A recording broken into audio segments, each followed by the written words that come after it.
Something completely different today. I hope we don't lose viewers. I hope we don't lose subscribers. We're going to talk about defense.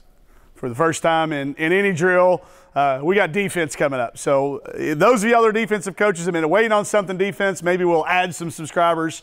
You know, I'm an offensive guy, admittedly.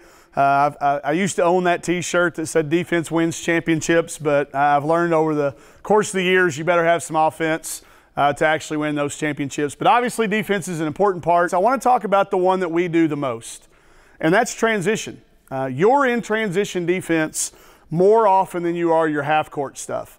Yet, again, when I walk into gyms, sometimes including our own, I see us focusing so much on what happens within the half-court sets.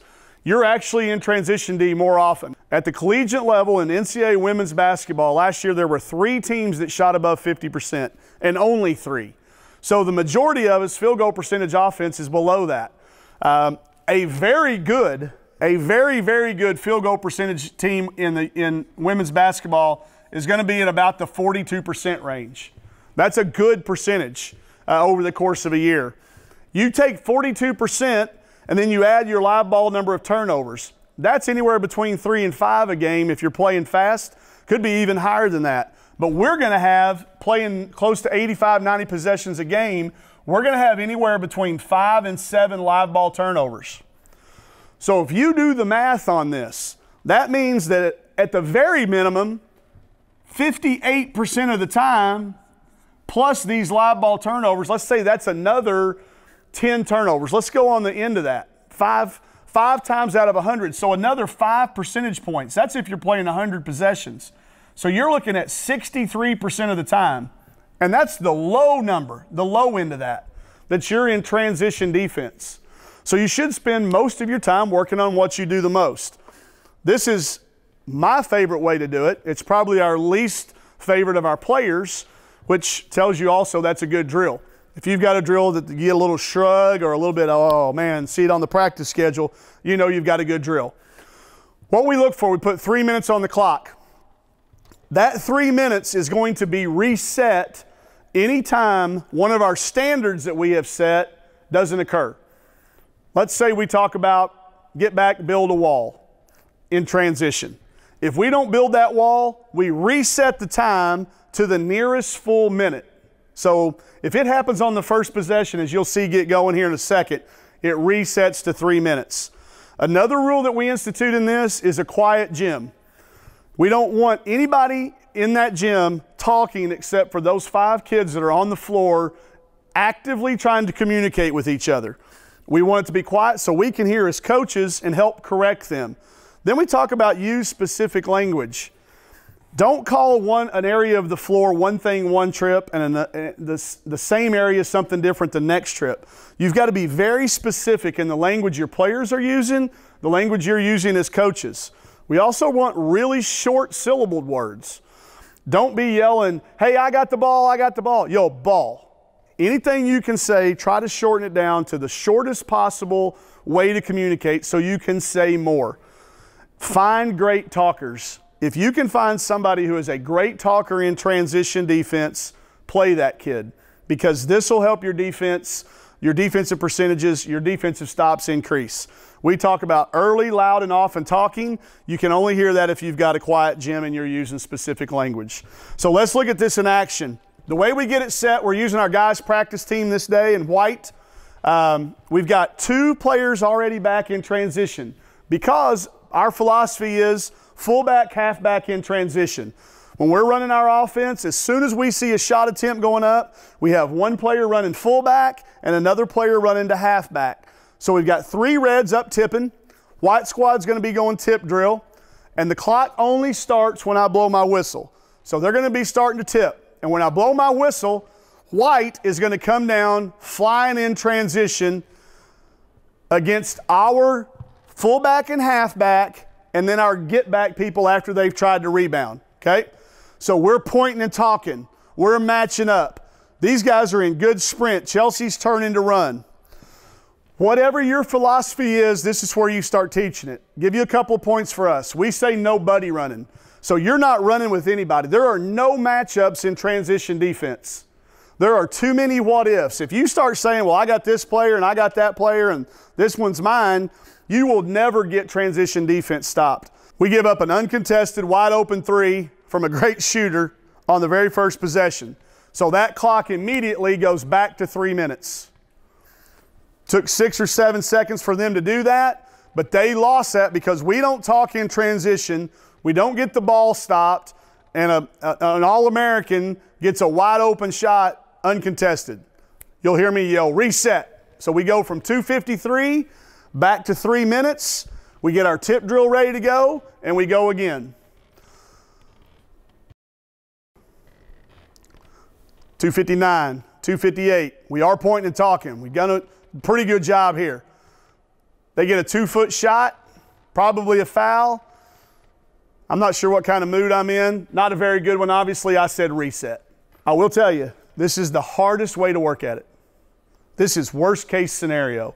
And we make it as hard as it can possibly be between 3 o'clock and 6 o'clock every day so that when it comes game time, it's easy. These are every one of these guys should be playing at least Division II basketball somewhere in the country. A couple of them should be playing Division I basketball. Anytime there's a reset 2 times in a row, each team gets 2 chances to not reset. When we reset 2 times with that team, new team comes in. We make subs. So here we go. Whistle. Coming quick, coach. Here we go. Turn and run. Great point and talk. I can stop it. I think that's Raven, I'm guessing. She's one of our best pointers and talkers. Stop ball. This kid's the one that made the 3 the last time. Chelsea's not going to let that happen again. We're running. She's telling one of these kids got to get this basket runner. We've got somebody in over here unguarded unless Raven has told everybody she's going to get him. Let's see how this develops. She's got to hold a little bit too long around the basket. This guy gets a little close. That's a tough closeout. They get a shot at 2 feet. I can guarantee you that's going back to 3 minutes. Our ideal time is within a 10-minute actual watch time, be able to get that 3 minutes down to 0. That's the best defensive teams, the best transition defensive teams I've ever coached have been able to do that. Again, they get it to 2 feet. That's a reset. That's 2 times that team's got it. Next team in. So we've managed to get the clock down to 2.5. Okay, it's taken us a while. We had to fast forward through it. We stopped the camera, fast forwarded to this point. This was the first time we did this drill. I think as a coach, the first time you do the drill, you should make it as hard as it possibly can. Make sure that they understand your expectations, especially when you're working on defense. And then as you slowly start to gain confidence, increase the difficulty even more. We've got our best get-back talker and a senior here and 3 good listeners. We are running. We've got a wall built. Good contest. I still like her not to come up off her feet, but that kid's a great shooter, and he's picking his dribble up. We've got a wall built. We're in our gaps. We've got assignments matched up. Now we got to come up with a stop. Rebound it. Keep fighting. Good fight. The reason I don't reset that there is because they got it to there as a result of their half-court offense, not their transition. Don't start adding too much on day one. Later you can say, okay, we got to get back and get a stop. But right now, all we're talking about is getting back, build a wall, which we did, and we fought hard to rebound. So this is a really important 2 stops. At 2:16, if you can get a stop and a stop, now that 2-minute mark goes down to 1 minute. And you don't reset to 3, you only reset to 2 as we're trying to get this thing to 0. So you see him running. Really good point and talk. Taylor Thomas, who's had the farthest to run, has beat her player to the elbow. We're getting good and matched up. We're starting to, Mal's got the ball flattened. Jalen's talking. We're getting Chelsea and Lex matched up. And I think we end up getting a pretty good wall built. We do. Ball goes to the post. We contest it. We fight for a rebound, and we're at 2:06. So this is a big possession right here. This is a big one. If that thing gets below 2 minutes, they know that we've saved 1 minute off the clock. So I'm telling the white team to go fast. And I'm watching that clock like a hawk to see if it gets below 1. They get a little rub. Great shooter goes behind the screen. That thing's right at 2 minutes, but it goes through the net at 1:59. I was obviously in a good mood. I gave it to them. If I'd have been in a bad mood, I'd have said, no, no, no, reset to 3 minutes. Probably would have lost the team that day. We wouldn't have got much else done the rest in practice. But we leave it at 2 minutes. Instead of resetting to 3, now we're resetting to 2 with a goal of trying to get that thing down below 1 minute. Absolute full disclosure, transparency is so important in everything that you do.